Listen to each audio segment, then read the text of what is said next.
Praise the lord. मसीह यीशु में आप सबकी सलामती हो। मैं एवेंजलिस्ट रुथ सुदागर और मेरा टॉपिक है गुनाह और शैतान पर फतह।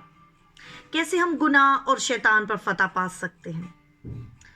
जब एक सिपाही अपने दुश्मनों से जंग करने के लिए जाता है तो उसे इल्म नहीं होता कि वो सामने से वार करेगा या पीछे से, कि उसका दुश्मन सामने से आकर हमला करेगा या पुष्ट से।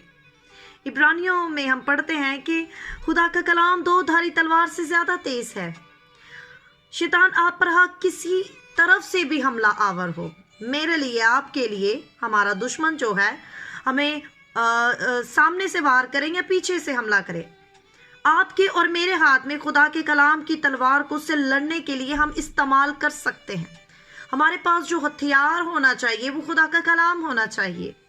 जब शैतान ने मसीह को आजमाया तो उसने क्या किया हम सब जानते हैं। हम खुदा के कलाम में पढ़ते हैं मत्ती 4 बाब में, और तीनों मर्तबा उसने बाइबल मुकद्दस से जवाब दिया और शैतान के हमलों पर फतह पाई। इसी तरह मैंने और आपने भी फतह पानी है। जब भी शैतान आपको आजमाए, मुझे आजमाए, ये कलाम मेरे लिए भी है, तो आप भी वही कुछ करें, मैं भी वही कुछ करूं जो मसीह ने किया था। और अगर जरूरत हो तो आप उसे कहें, मैं उसे कहूं, ऐ शैतान दूर हो, क्योंकि बाइबल में ऐसा लिखा है।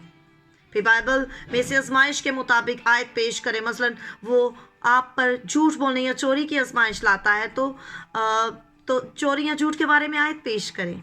और इस तरह शैतान का मुकाबला करने के लिए ज़रूरी है कि आप बाइबल से बखूबी आगाह हों।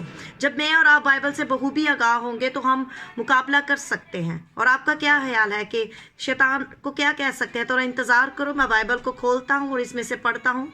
हरगिज़ नहीं, ज़रूरी है कि आप बाइबल को अच्छी तरह पढ़ें, उन आयातों को याद करें और शैतान से लड़ने के लिए बाइबल को इस्तेमाल करें। मुझे मालूम नहीं कि आपकी आजमाइशें क्या हैं, लेकिन आपका कलाम से भरा हुआ होना ज़रूरी है। God bless you all.